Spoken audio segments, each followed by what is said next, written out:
The warning came on a Tuesday. Commander Ethan Brooks was finishing his night shift at the Global Defense Initiative headquarters when the communication system began to flash red. This was unusual. The system was designed to receive messages from Earth's own satellites and outposts, not from deep space. Ethan pressed the receive button. The screen filled with strange symbols that quickly changed to English.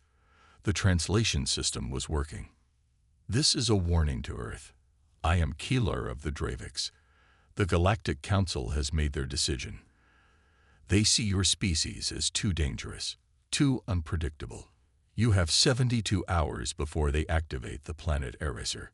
Ethan stared at the screen. Was this a joke? Some kind of test?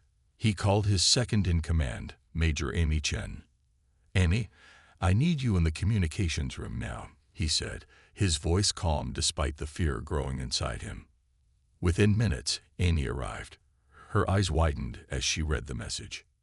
"Sir, do you think this is real?" she asked. "I don't know, but we need to treat it as real until proven otherwise. Contact Dr. Martinez at the Xenobiology lab. She needs to see this." An hour later, Dr. Lisa Martinez stood in the GDI's main conference room with Ethan and 5 other top officials. The message played again on the large screen. "The translation seems accurate," Lisa said. "And the signal, it's not from any known Earth source. It appears to be from over 20 light-years away, but somehow transmitted instantly." General Frank Peterson shook his head. "A Galactic Council. Planet Eraser. This sounds like science fiction. We've never even confirmed intelligent alien life exists."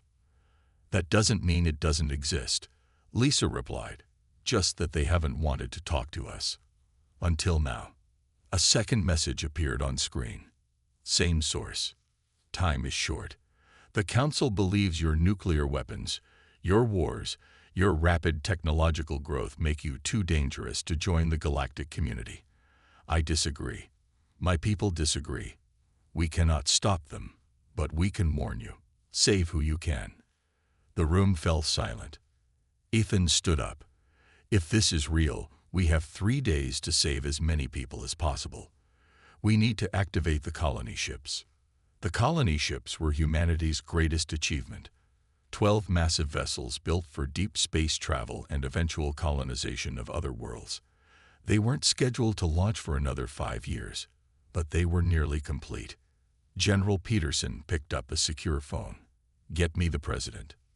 The next 24 hours were chaos. World leaders argued over whether the threat was real. Scientists analyzed the message signal. Military forces went on high alert. Then came the proof. The long-range telescopes at the Lunar Observatory captured images of something massive entering the solar system. Something that shouldn't be there. Something that blocked the stars behind it. Panic spread across Earth. In some places, riots broke out. In others, people gathered in churches, mosques, temples, and open fields, looking up at the sky and waiting. Ethan worked without sleep, coordinating with space agencies around the world. The colony ships would launch, ready or not, but they could only take a tiny fraction of Earth's population. "How do we choose who goes?" Amy asked, her voice breaking. "We don't," Ethan replied. "Every nation gets a percentage of spots based on their population. They decide who fills them.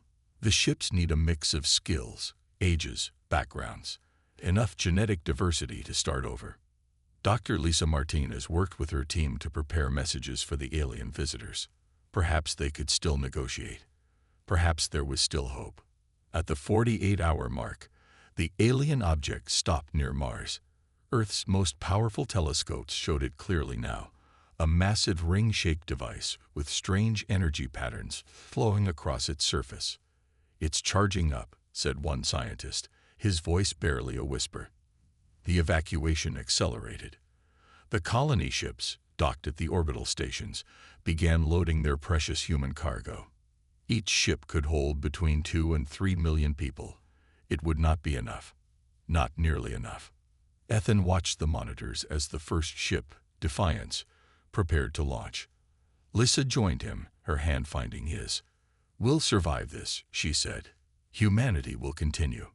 Ethan nodded, his eyes fixed on the countdown timer.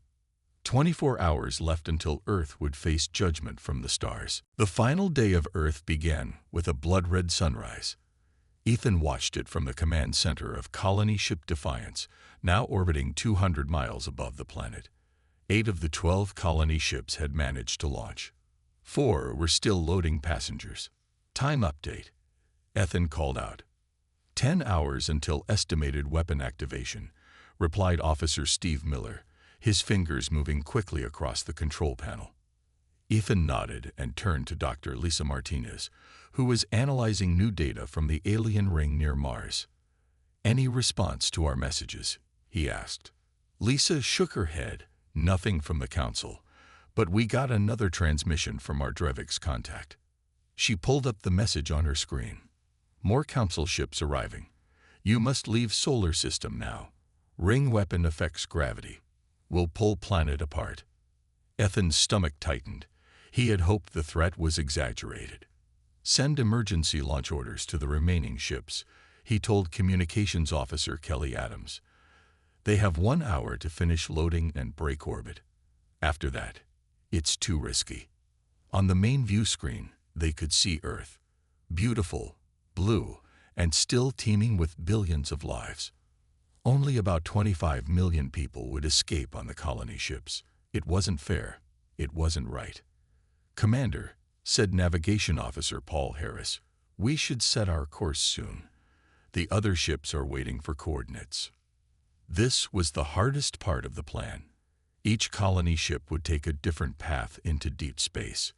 They would not stay together. This improved the chances that at least some humans would survive if the Council decided to hunt them down.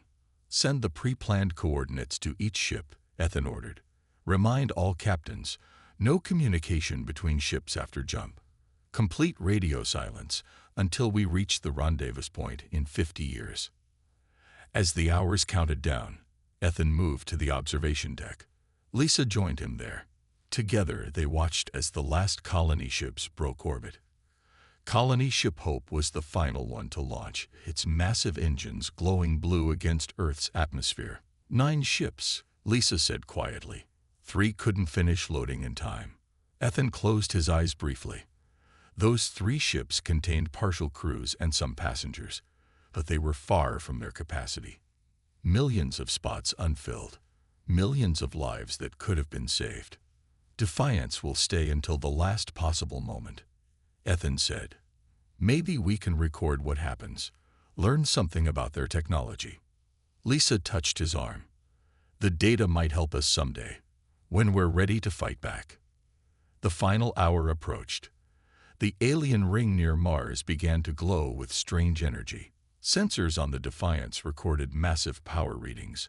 "All ships except Defiance have successfully jumped to light speed," reported Kelly. 2 minutes until weapon activation," Steve added. Ethan took a deep breath. "Prepare for emergency jump. Final recording systems active." On the view screen, they watched as beams of energy shot from the alien ring toward Earth. The beams didn't explode or burn. Instead, they seemed to sink into the planet. For a moment, nothing happened. Then the sensors began to scream warnings. "Gravitational anomalies detected worldwide," Lisa said, reading the data. "The planet's core is becoming unstable." They watched in horror as the first cracks appeared on Earth's surface. Massive fissures opened across continents. Oceans began to bulge and shift in impossible ways. "Jump now," Ethan ordered. As the Defiance's engines powered up, a final transmission came through. It wasn't from their Drevix ally. This was a new signal, cold and formal. "Attention human vessels. The species designation human has been erased from galactic records. Your homeworld is removed. Any surviving members will be classified as dangerous fugitives and eliminated upon discovery. Do not attempt to contact civilized worlds." The message ended as Defiance jumped to light speed. The view screen showed only streaks of light as they escaped. Behind them, Earth broke apart, its fragments scattered by forces humans had never imagined possible. Humanity was now homeless, hunted, and scattered across the stars. 500 years had passed since Earth's destruction. The colony ship Defiance had found a home in a dense asteroid field circling the yellow star. The people called their new home New Haven. They had hollowed out the largest asteroids and connected them with tunnels and bridges. Solar mirrors brought light to indoor farms. The population had grown from the original 2 million to nearly 8 million. Jack Harris checked his oxygen levels as he guided his small mining ship between two spinning rocks. He was 32 years old, with dark hair and eyes that had never seen a real sky. "Control, this is Explorer 7, he said into his comm. "I'm heading to Section K-12 to check out those unusual metal readings." "Copy that." "Explorer 7, replied the calm voice of Mia Jones at New Haven Control. "Stay alert. That area has some unstable asteroids." Jack smiled. Mia always worried about him. Maybe someday he would ask her to dinner in one of the garden domes. His ship's sensors beeped as he approached a dark, potato-shaped asteroid about 2 miles long. The readings were strange. The rock contained metals not normally found in this system. "Control, I'm going EVA to investigate," Jack reported. "Be careful," Maya answered. Jack put on his helmet and exited through the airlock. He pushed off gently, using his jetpack to guide himself to the asteroid's surface. His boots magnetized, anchoring him to the metal-rich rock. He walked slowly across the surface, following his scanner. After 20 minutes, he found something that made him freeze. "Control," he said, his voice tense. "I think it's a ship. An alien ship." Embedded in the asteroid was a sleek vessel about 100 feet long.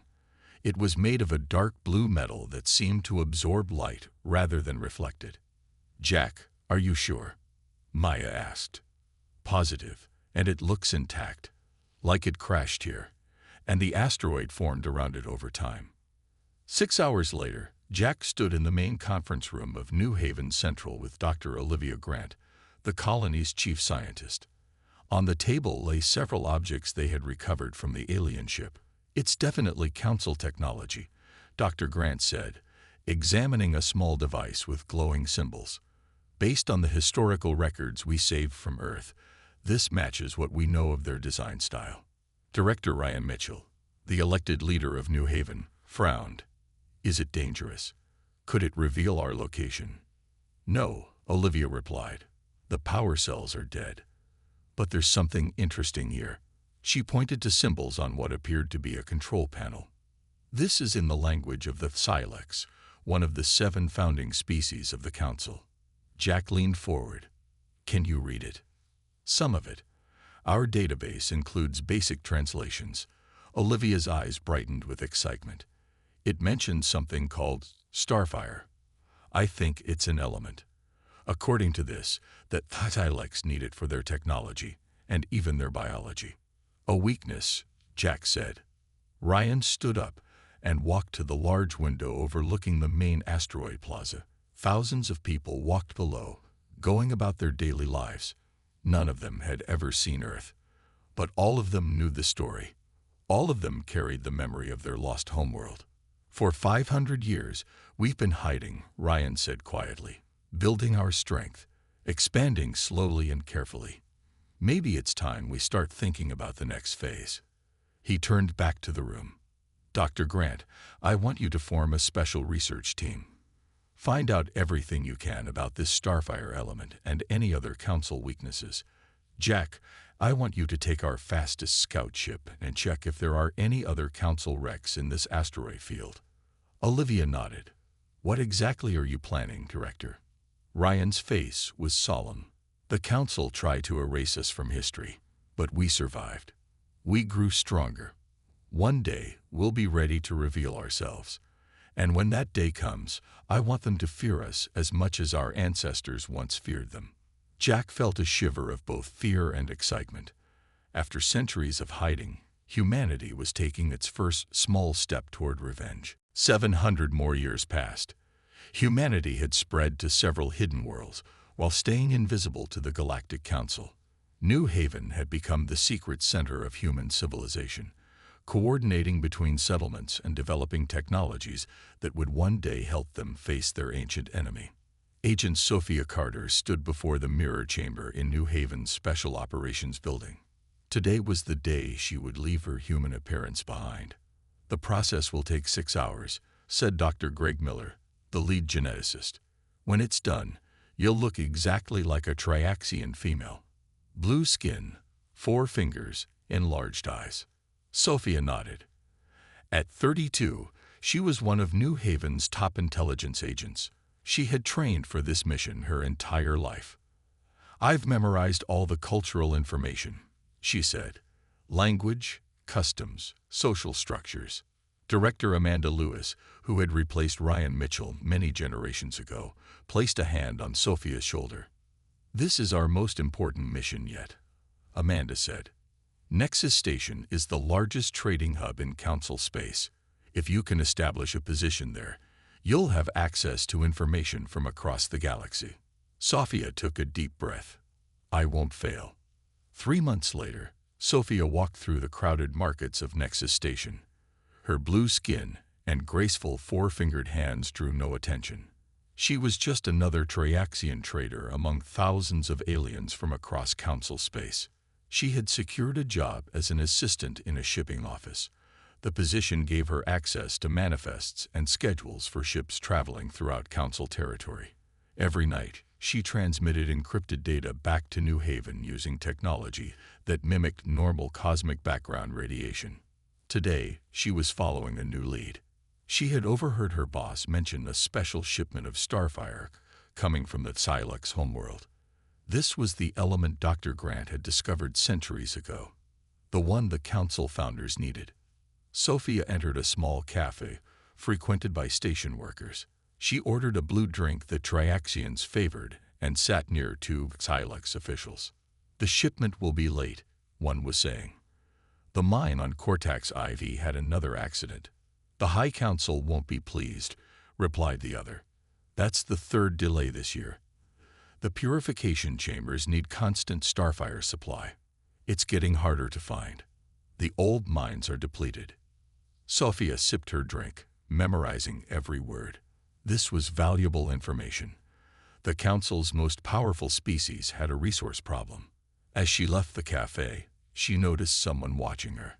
A tall, green-skinned Moravian stood in the shadows. For a moment, their eyes met. The Moravian nodded slightly, then disappeared into the crowd. That night, Sophia found a message in her quarters, hidden in a way only a human would recognize. "Not alone. Others here. Meet tomorrow. Docking Bay 94. Midday." Sophia's heart raced. Could there be other human agents on Nexus Station?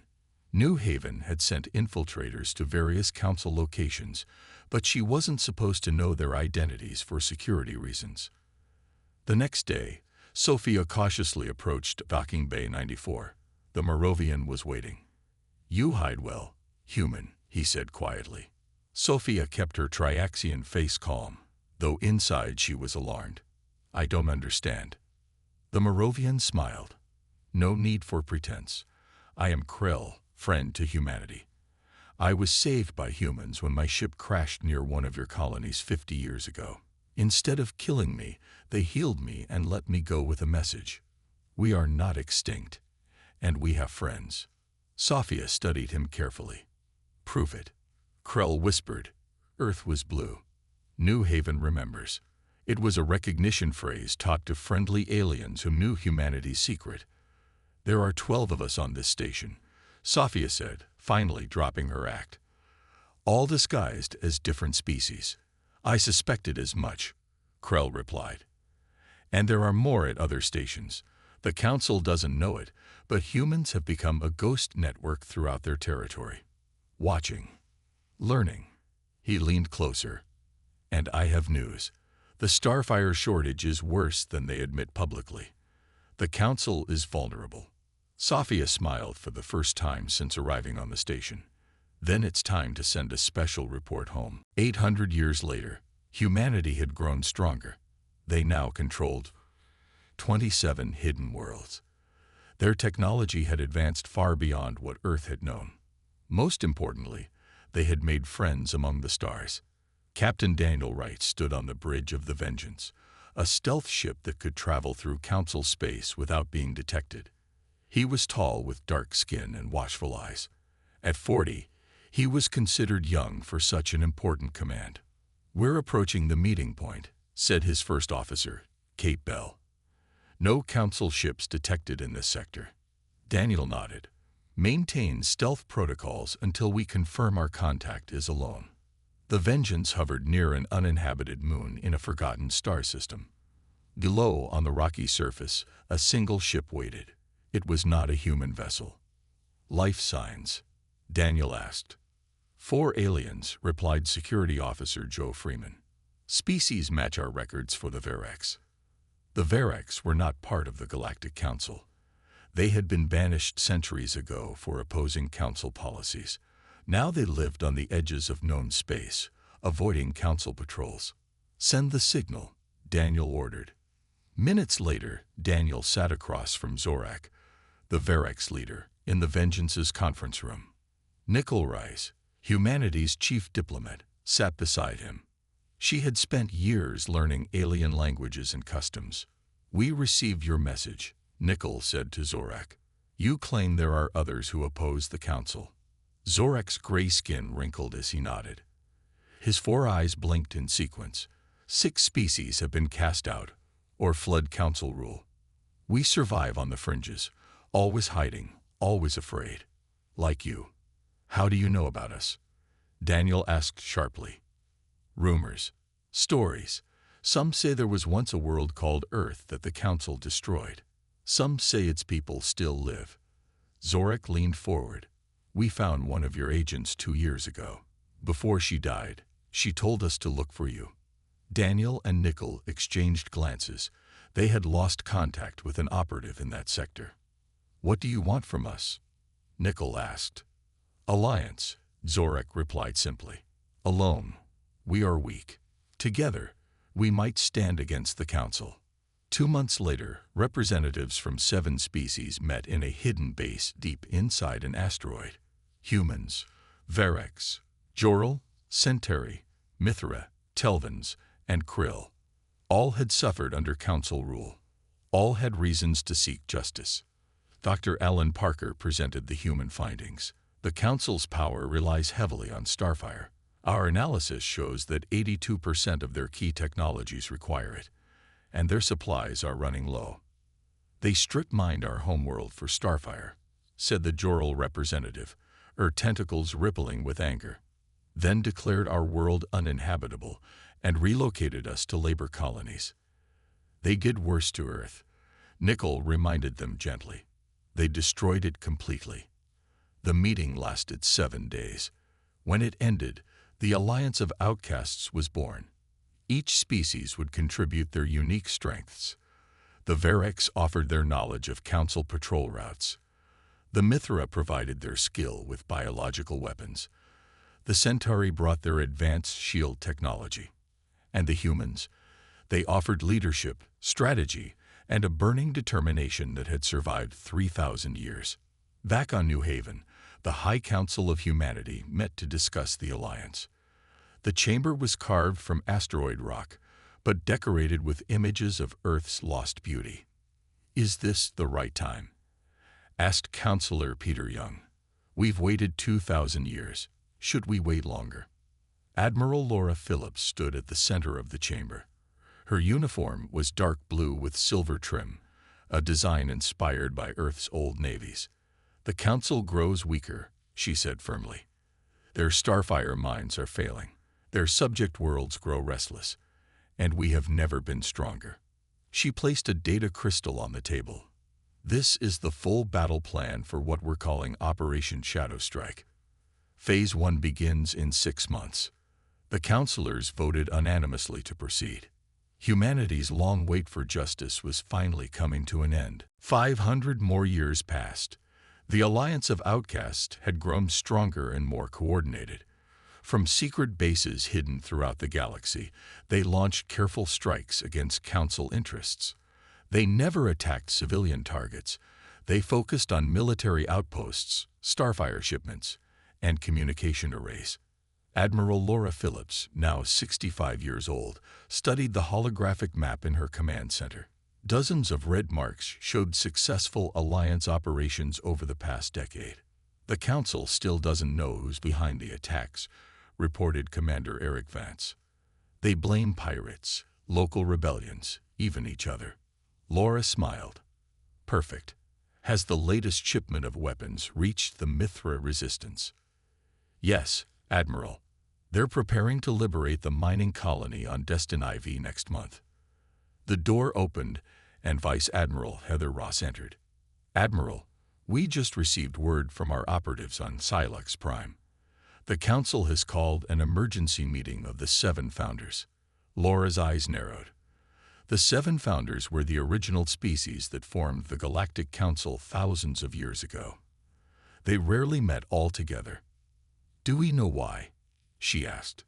Yes, Heather replied. The starfire shortage has reached critical levels. 3 of their major weapons platforms have shut down, and their leadership is starting to fracture. Laura turned back to the map. It's working, she said quietly. After all these centuries, it's actually working. On Silex Prime, in the towering council hall, representatives of the 7 founder species argued bitterly. Their private meeting had been going for hours. The attacks must be connected, insisted Drell, the Silex leader. His gray skin had a sickly tone due to reduced starfire intake. Someone is targeting our power sources deliberately. Perhaps it's the Varex, suggested Tovak of the Minter. We drove them to the outer systems centuries ago. The Varex are primitive scavengers, scoffed Zella, the Oryx delegate. They could never coordinate attacks across 20 sectors. Then who? Demanded Drell. Who has the resources and the hatred to strike at us this way? The room fell silent. Finally, Nyx of the Pelax spoke. There is one possibility, though it seems impossible. Speak plainly, Drell ordered. The humans, Nyx said. The chamber erupted in dismissive noises. The humans were erased 3,000 years ago, Zella said. Their planet destroyed, their colonies hunted down. Were they all found? Nyx asked. Every last human. The search lasted for centuries, Drell replied. No human settlements were ever discovered after the first 50 years. Yet we tell our children stories about them, Nyx continued. The violent apes who might one day return. Why do those stories persist if we truly believe them extinct? The council members shifted uncomfortably. Meanwhile, on the edge of council space, Admiral Phillips led a fleet of Alliance ships toward the Graven system. The planet Graven II was home to a major council prison facility. Intelligence reports indicated it held thousands of political prisoners from worlds that had questioned council rule. All ships report ready, Commander Vance said. The prison's defense grid will be offline for maintenance in 30 minutes. The window will last 15 minutes. Laura nodded. Begin approach. Remember, this is a rescue mission. No unnecessary casualties. The human-led fleet moved silently through space, their advanced stealth technology making them nearly invisible. Mixed crews of humans and their alien allies worked together, united by their opposition to council tyranny. In the prison below, the inmates had no idea liberation was coming. Many had been there for decades, their only crime being that they had spoken against council policies or questioned the disappearance of Starfire. 5 minutes to defense grid shutdown, reported Navigation Officer Serena May. Laura Phillips took a deep breath. This would be their largest operation yet. If successful, it would free thousands and deliver another blow to council authority. If it failed, the council might finally discover who their mysterious enemy was. Launch fighters on my mark, she ordered. Let's show the council that justice has not forgotten those they oppress. Throughout council space, whispers began to spread. Something was changing. The mighty council that had ruled for thousands of years was beginning to crack. 400 more years passed. The alliance of outcasts had freed dozens of worlds from council control. The once mighty Galactic Council now struggled to maintain order in its remaining territories. Rumors spread about the mysterious force behind a rebellion. Some whispered an impossible name: humans. Captain Benjamin Ward guided his exploration vessel, Pioneer, through an uncharted star system. The ship was on a routine survey mission, mapping potential resources for the Alliance. "Captain, I'm detecting artificial structures on the fourth planet," said Sensor Officer Lucy Chen. "And there's a shield around the entire world." Ben frowned. "Council technology?" "No, sir. It's different, but very advanced." "Any response to our signals?" "Nothing yet." Lucy paused. "Wait, we're being scanned." A message appeared on the main screen in perfect English. "Identify yourselves." Ben's heart raced. "This is Captain Benjamin Ward of the Alliance vessel Pioneer. We are on a peaceful mission." A moment passed. "Then, you speak the ancient tongue. Approach coordinates 42 to 8916. Come alone." 6 hours later, Ben's shuttle landed on a green, Earth-like world. A group of people waited nearby. They looked human, but something about them seemed slightly different. A woman stepped forward. She had dark hair and striking amber eyes. "I am Chief Guardian Samantha Ross of the Earth Keepers. Welcome to Haven Prime." Ben could hardly believe what he was seeing. "You're human." "We are descendants of Colony Ship Hope," Samantha explained. "Our ancestors found this world and hid it from Council detection. For 3,000 years, we have prepared for the day of reckoning." Ben was led to a vast underground complex. Thousands of people worked at advanced computer stations and training facilities. "We know about New Haven and the Alliance," Samantha said. "We've been watching for centuries." "How?" "We've been so careful." Samantha smiled. "Because we are everywhere." She showed him a wall of screens. Each displayed different locations: council chambers, military bases, even the private quarters of council leaders. "We don't look quite like other humans anymore," Samantha explained. "Over generations, we modify our genetics to resemble various council species. Our agents have infiltrated every level of council society." Ben was stunned. "You have spies among the council?" "Not just spies. Some of our people serve as advisors to council leaders. Some work as their doctors, their scientists, even their bodyguards." Her eyes gleamed. "The High Guardian of Xylex Prime is one of us. So is the chief engineer of their defense grid." "All this time," Ben whispered, "we thought we were fighting alone. You weakened them from the outside. We undermined them from within." Samantha led him to a sealed room where a group of people studied a holographic display of council space. "Now it's time to combine our efforts." The next day, Ben's ship returned to Alliance headquarters with Samantha and 3 other Earth Keepers. Their arrival caused a sensation. A secret emergency meeting was called with all Alliance leaders. For 3,000 years, Samantha told the assembled leaders, "We have lived with one purpose: justice for Earth. Our agents can disable the Council's remaining defenses from within. They can shut down their weapons, their shields, their communication systems." Admiral Peter Clark, the current Alliance commander, leaned forward. "When?" "On the 3,000th anniversary of Earth's destruction," Samantha replied. "In exactly 100 days. The room erupted in excited conversation. After thousands of years of preparation, the final confrontation was within reach. Back on Haven Prime, thousands of Earthkeeper agents received their activation codes. Throughout Council space, men and women who appeared to be loyal Council servants prepared for the day they would reveal their true identity. The Council, still searching for the source of their troubles, had no idea that their doom already walked their halls, served their meals, and guarded their doors.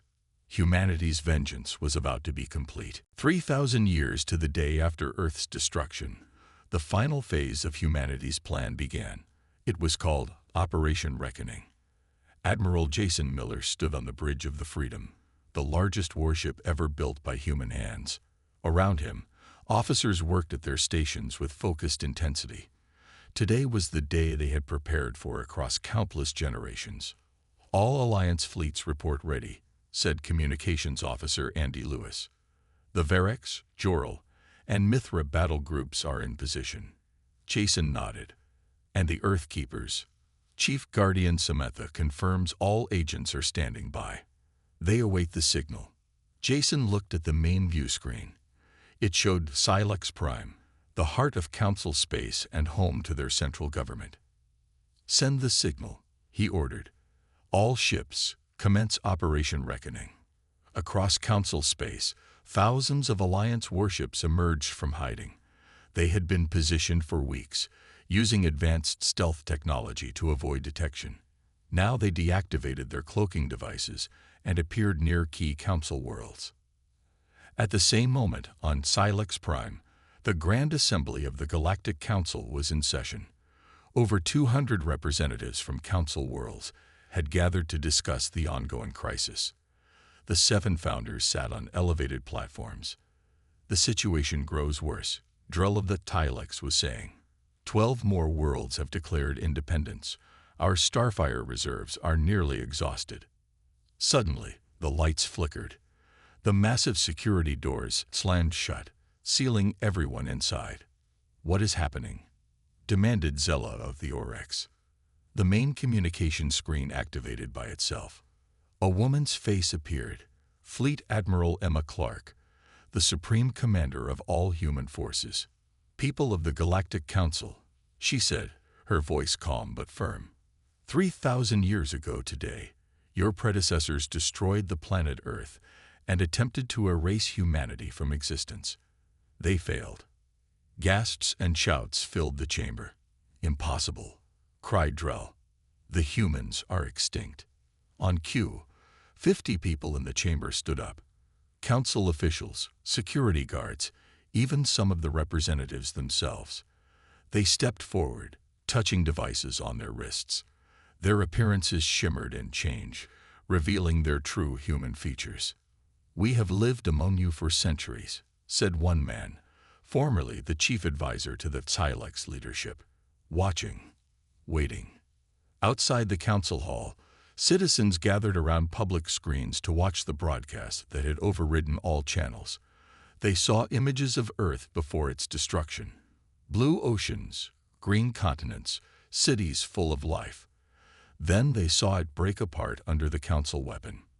Emma Clark continued, "Today, Alliance forces have surrounded every major council world. Your defense systems have been disabled by our agents. Your weapons platforms are offline." In orbit around Silex Prime, the Freedom led a massive fleet of warships.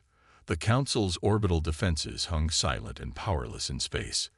However, Emma said, "We are not like you. We will not destroy your worlds or erase your peoples. We offer a choice." The assembly was silent now, stunned by the completeness of their defeat. "The Galactic Council, as it exists today, is dissolved," Emma declared. "In its place, we propose the formation of a galactic federation, where all species have equal voice and equal rights, where no world may be destroyed and no people erased." On thousands of worlds, people watched and listened. Many had suffered under council rule. Many had suspected the official histories were incomplete. "Your leaders will face justice for past crimes," Emma continued. "But your people will be welcomed as equals in a new galactic community." In the council hall, Drell of the Silex rose slowly. "How can we trust you? After all this time, you must want revenge." The human who had been his advisor for 20 years stepped forward. "If we wanted revenge, you would already be dust, just like Earth. The fact that you still breathe is proof that we chose justice over vengeance." Throughout council space, the truth spread rapidly. The humans, the Boogeyman species used to frighten children, had returned. But they came not as destroyers, but as reformers. Admiral Jason Miller watched from the Freedom as the council worlds, one by one, signaled their surrender and acceptance of the new Federation terms. 3,000 years, he said quietly. Was it worth the wait? His executive officer, Linda Garcia, smiled. Earth would be proud. Humanity had remembered. Humanity had returned. And humanity had chosen to build rather than destroy, proving themselves better than those who had tried to erase them.